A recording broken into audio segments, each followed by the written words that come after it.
Hello everyone, welcome to Aiji's cooking channel. ಇವತ್ತಿನ ವಿಡಿಯೋದಲ್ಲಿ ಪನ್ನೀರ್ ಗ್ರೇವಿಯನ್ನು ಅತಿ ಕಡಿಮೆ ಸಮಯದಲ್ಲಿ ಟೇಸ್ಟಿಯಾಗಿ ಹೇಗೆ ಮಾಡ್ಕೊಳ್ಬಹುದು ಅಂತ ತೋರಿಸ್ಕೊಡ್ತಾ ಇದ್ದೀನಿ.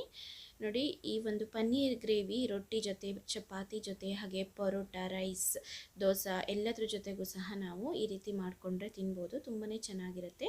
ಇದನ್ನು ಹೇಗೆ ಮಾಡೋದು ನೋಡೋಣ ಬನ್ನಿ. ಈ ರೀತಿ ಒಂದು ಪ್ಯಾನ್ನ ಇಟ್ಕೊಂಡು ಇದಕ್ಕೆ ಎಣ್ಣೆನ ಹಾಕ್ಕೊಳ್ತಾ ಇದ್ದೀನಿ. ನೋಡಿ, ಒಂದು 2 ಸ್ಪೂನಷ್ಟು ಎಣ್ಣೆನ ಹಾಕ್ಕೊಳ್ಳಿ.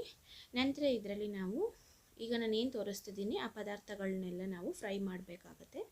ಮೊದಲನೇದಾಗಿ ಚಕ್ಕೆ ಮತ್ತು ಲವಂಗವನ್ನು ಹಾಕ್ಕೊಳ್ತಾ ಇದ್ದೀನಿ. ಹಾಗೆ ಬೆಳ್ಳುಳ್ಳಿ ಹಾಕ್ಕೊಳ್ತಾ ಇದ್ದೀನಿ. ಒಂದು 10 ಪೀಸಷ್ಟು ಬೆಳ್ಳುಳ್ಳಿ, ಹಾಗೆಯೇ 1 ಇಂಚಷ್ಟು ಶುಂಠಿನ ಕಟ್ ಮಾಡಿ ಹಾಕ್ಕೊಂಡಿದ್ದೀನಿ ನೋಡಿ ಚಿಕ್ಕದಾಗಿ. ಹಾಗೆಯೇ ಸೋಂಪು ಕಾಳುಗಳನ್ನ ಹಾಕ್ಕೊಂಡಿದ್ದೀನಿ. ಇದ್ರ ಜೊತೆಗೆ ನಾನಿಲ್ಲಿ ಮೆಣಸಿನ್ಕಾಯಿ, ಹಸಿರು ಮೆಣಸಿನ್ಕಾಯಿನ ಯೂಸ್ ಮಾಡ್ಕೊಳ್ತಾ ಇದ್ದೀನಿ. ಅಚ್ಕಾರದ ಪುಡಿ ಬೇಕಾದರೆ ಅದನ್ನು ಹಾಕ್ಕೊಳ್ಳಿ, ಇದನ್ನು ಸ್ಕಿಪ್ ಮಾಡಿಕೊಂಡು. ಹಾಗೆ 1-2 ಟೊಮೆಟೊನ ಈ ರೀತಿ ಎಣ್ಣೆಯಲ್ಲಿ ಫ್ರೈ ಮಾಡ್ಕೊಳ್ತಾ ಇದ್ದೀನಿ. ಚೆನ್ನಾಗಿ ಇದು ಮೆತ್ತಗಾಗೋ ತನಕ ನಾವು ಇದನ್ನು ಫ್ರೈ ಮಾಡಬೇಕಾಗುತ್ತೆ ಎಣ್ಣೆಯಲ್ಲಿ. ನಂತರ ಸ್ವಲ್ಪ ಕೊತ್ತಂಬರಿ ಸೊಪ್ಪನ್ನು ಹಾಕ್ಕೊಳ್ತಾ ಇದ್ದೀನಿ. 1 ಹಿಡಿಯಷ್ಟು ಕೊತ್ತಂಬರಿ ಸೊಪ್ಪನ್ನ ಸಹ ಬಾಡಿಸ್ಕೊಳ್ಳೋಣ ಎಣ್ಣೆಯಲ್ಲಿ. ಇದು ಎಣ್ಣೆಯಲ್ಲಿ ಬಾಡಿದ ನಂತರ ಇದನ್ನು ನಾವು ಮಿಕ್ಸಿ ಜಾರಲ್ಲಿ ಹಾಕ್ಕೊಂಡು ಚೆನ್ನಾಗಿ ರುಬ್ಕೊಂಡು ತೊಗೊಳ್ಬೇಕಾಗತ್ತೆ. ನೋಡಿ, ಈಗ ಟೊಮೊಟೊ ಎಲ್ಲ ಸ್ವಲ್ಪ ಮೆತ್ತಗಾಗ್ತಾ ಇದೆ. ನಂತರ ಇದಕ್ಕೆ ನಾನಿಲ್ಲಿ 1 ಚಮಚದಷ್ಟು ಧನಿಯಾ ಪೌಡರನ್ನು ಸಹ ಸೇರಿಸ್ಕೊಂಡಿದ್ದೀನಿ. ಈಗ ನೋಡಿ, ನೀಟಾಗಿ ಇದು ಫ್ರೈ ಆಗಿದೆ. ಗ್ಯಾಸ್ ಆಫ್ ಮಾಡ್ಕೊಳ್ತಾ ಇದ್ದೀನಿ. ನಂತರ ನೋಡಿ, ಅದು ಸ್ವಲ್ಪ ಆರಿದ ನಂತರ ಒಂದು ಮಿಕ್ಸಿ ಜಾರ್ನ ತಗೊಂಡು ಮಿಕ್ಸಿಗೆ ಹಾಕ್ಕೊಳ್ತಾ ಇದ್ದೀನಿ. ಈ ರೀತಿ ಮಾಡೋದ್ರಿಂದ ಗ್ರೇವಿ ಚೆನ್ನಾಗಿ ಬರುತ್ತೆ. ನೋಡಿ, ಈಗ ಚೆನ್ನಾಗಿ ರುಬ್ಬಿ ತೊಗೊಂಡಿದ್ದೀನಿ.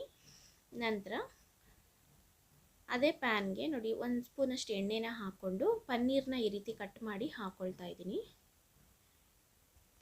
ಹಾಗೆಯೇ 1/2 ಚಮಚದಷ್ಟು ಅರಿಶಿನ, ಹಾಗೆಯೇ ಇನ್ನೊಂದು 1/2 ಚಮಚದಷ್ಟು ಅಚ್ಚಕಾರದ ಪುಡಿಯನ್ನು ಹಾಕ್ಕೊಂಡು ಫ್ರೈ ಮಾಡ್ಕೊಳ್ಬೇಕು. ಇದಕ್ಕೆ ಗ್ಯಾಸನ್ನು ಮೀಡಿಯಮ್ ಫ್ಲೇಮಲ್ಲಿ ಇಟ್ಕೊಂಡು ಈ ರೀತಿ ಪನ್ನೀರನ್ನು ಮುಂಚೆನೇ ಫ್ರೈ ಮಾಡಿ ತೊಗೊಳ್ಬೇಕಾಗತ್ತೆ.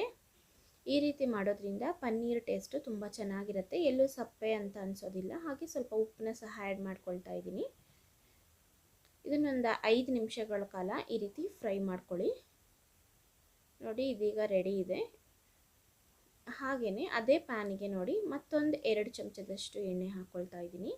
ಹಾಗೆ 1-2 ಈರುಳ್ಳಿಯನ್ನು, ಚಿಕ್ಕ ಈರುಳ್ಳಿಯನ್ನು ಈ ರೀತಿ ಚಿಕ್ಕದಾಗಿ ಕಟ್ ಮಾಡಿ ಹಾಕ್ಕೊಂಡು ಕಸೂರಿ ಮೇಥಿನ ಸಹ ಹಾಕ್ಕೊಂಡಿದ್ದೀನಿ 1/2 ಚಮಚದಷ್ಟು.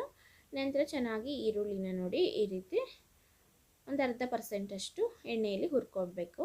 ನಂತರ ನೋಡಿ, ಹುರಿದಾದ ನಂತರ ಅರಿಶಿನ ಹಾಕ್ಕೊಳ್ತಾ ಇದ್ದೀನಿ. 1/4 ಚಮಚದಷ್ಟು ಹಾಕ್ಕೊಳ್ಳಿ ಸಾಕು. ಕಾಳುಮೆಣಸು ಪೌಡರ್ 1/4 ಚಮಚದಷ್ಟು ಹಾಕ್ಕೊಂಡಿದ್ದೀನಿ. ಇದೆರಡನ್ನು ಹಾಕ್ಕೊಂಡು ಈ ರೀತಿ ಫ್ರೈ ಮಾಡ್ಕೊಳ್ಬೇಕು. ನಂತರ ಇದಕ್ಕೆ ನಾವು ರುಬ್ಬಿರುವಂತಹ ಮಸಾಲೆನ ಹಾಕ್ಕೊಳ್ಳೋಣ. ನೋಡಿ, ಈಗ ಮಿಕ್ಸಿಯಲ್ಲಿ ಮಾಡಿ ಇಟ್ಕೊಂಡಿದ್ದಂತಹ ಮಿಶ್ರಣ ಏನಿತ್ತು ಅದನ್ನು ಹಾಕ್ಕೊಂಡಿದ್ದೀನಿ. ನೋಡಿ, ಈ ರೀತಿ ಮಿಕ್ಸ್ ಆದ ನಂತರ ಅದೇ ಮಿಕ್ಸಿ ಜಾರಿಗೆ ಸ್ವಲ್ಪ ನೀರನ್ನು ಹಾಕ್ಕೊಳ್ತಾ ಇದ್ದೀನಿ. ನಮಗೆ ಯಾವ ಥಿಕ್ನೆಸ್ ಬೇಕು ಗ್ರೇವಿ ನೋಡಿಕೊಂಡು ನೀರನ್ನ ಹಾಕ್ಕೊಳ್ಬೇಕಾಗತ್ತೆ. ಗ್ರೇವಿ ಸ್ವಲ್ಪ ಗಟ್ಟಿಯಾಗಿ ಬೇಕು ಅನ್ನೋ ಅಂಥವ್ರು ನೀರನ್ನ ಸ್ವಲ್ಪ ಕಡಿಮೆ ಹಾಕ್ಕೊಳ್ಳಿ. ನೋಡಿ, ನಾನು ಈ ಪ್ರಮಾಣದಲ್ಲಿ ನೀರನ್ನು ತೊಗೊಂಡಿದ್ದೀನಿ. ಈಗ ಇದು ಕುದಿ ಬರಬೇಕು, ಅಲ್ಲಿ ತನಕ ಬಿಡಬೇಕಾಗತ್ತೆ. ಈಗ ಉಪ್ಪು ಎಷ್ಟು ಬೇಕು ರುಚಿಗೆ ತಕ್ಕಷ್ಟು ನೋಡಿಕೊಂಡು ಉಪ್ಪನ್ನು ಸೇರಿಸ್ಕೊಳ್ಳಿ. ನೋಡಿ, ಈಗ ಚೆನ್ನಾಗಿ ಕುದಿ ಬರ್ತಾ ಇದೆ ಇದು. ಈಗ ನಾವು ಫ್ರೈ ಮಾಡಿ ಇಟ್ಕೊಂಡಿದ್ದಂತಹ ಪನ್ನೀರ್ ಏನಿತ್ತು ಅದನ್ನು ಸೇರಿಸ್ಕೊಳ್ಬೇಕು. ಈಗ ಪನ್ನೀರ್ನ ಹಾಕಿದ ನಂತರ ಒಂದು 10 ನಿಮಿಷಗಳ ಕಾಲ ಇದು ಲಿಡ್ನ ಕ್ಲೋಸ್ ಮಾಡಿಕೊಂಡು ಚೆನ್ನಾಗಿ ಕುದಿಸ್ಕೊಳ್ಬೇಕು. ನೋಡಿ, ಈ ರೀತಿ ಮಾಡ್ತಾ ಇದ್ದೀನಿ. ಈ ರೀತಿ ಮಾಡೋದ್ರಿಂದ 10 ನಿಮಿಷ ಆಗಿದೆ ನೋಡಿ, ಚೆನ್ನಾಗಿ ಕುದಿ ಬರ್ತಿದೆ. ತುಂಬಾ ಚೆನ್ನಾಗಿರುತ್ತೆ ಇದು. ಖಂಡಿತವಾಗ್ಲೂ ಟ್ರೈ ಮಾಡಿ ಫ್ರೆಂಡ್ಸ್. ಬೆಳಗ್ಗೆ ತಿಂಡಿಗಂತೂ ತುಂಬ ಚೆನ್ನಾಗಿರುತ್ತೆ, ರಾತ್ರಿ ಊಟಕ್ಕೂ ಸಹ ಚಪಾತಿ ಜೊತೆ ಎಲ್ಲ ತುಂಬ ಚೆನ್ನಾಗಿರುತ್ತೆ. ನೋಡಿ, ಸ್ವಲ್ಪ ಕೊತ್ತಂಬರಿ ಸೊಪ್ಪನ್ನು ಆ್ಯಡ್ ಮಾಡಿಕೊಂಡು ಇದನ್ನು ಸರ್ವ್ ಮಾಡ್ಕೊಳ್ಬಹುದು. ತುಂಬ ಟೇಸ್ಟಿಯಾಗಿತ್ತು. ಈಗ ಗ್ಯಾಸ್ನ ಆಫ್ ಮಾಡಿಕೊಂಡು ಸರ್ವ್ ಮಾಡ್ಬೋದು. ನೋಡಿದ್ರಲ್ವ, ತುಂಬ ಚೆನ್ನಾಗಿ ಬಂದಿತ್ತು. ಗ್ರೇವಿನೂ ಸಹ ತಿಕ್ಕಾಗಿ ತುಂಬ ಚೆನ್ನಾಗಿ ಬಂದಿದೆ. ಚಪಾತಿ, ಪರೋಟ, ಹಾಗೆ ರೊಟ್ಟಿ ಜೊತೆ, ರೈಸ್ ಜೊತೆಗೂ ಸಹ ತುಂಬ ಚೆನ್ನಾಗಿರುತ್ತೆ. ಖಂಡಿತ ಟ್ರೈ ಮಾಡಿ, ತುಂಬ ಈಸಿ ವಿಧಾನದಲ್ಲೇ ಮಾಡ್ಕೊಳ್ಬೋದು. ಈ ವಿಡಿಯೋ ನಿಮಗೆ ಇಷ್ಟ ಆಗಿದ್ದರೆ ವಿಡಿಯೋವನ್ನು ಲೈಕ್ ಮಾಡಿ, ಹಾಗೆ ಫ್ರೆಂಡ್ಸ್ಗಳಿಗೂ ಸಹ ಶೇರ್ ಮಾಡಿ. ತಪ್ಪದೇ ಚಾನಲನ್ನು ಸಬ್ಸ್ಕ್ರೈಬ್ ಮಾಡ್ಕೊಳ್ಳಿ. Thank you.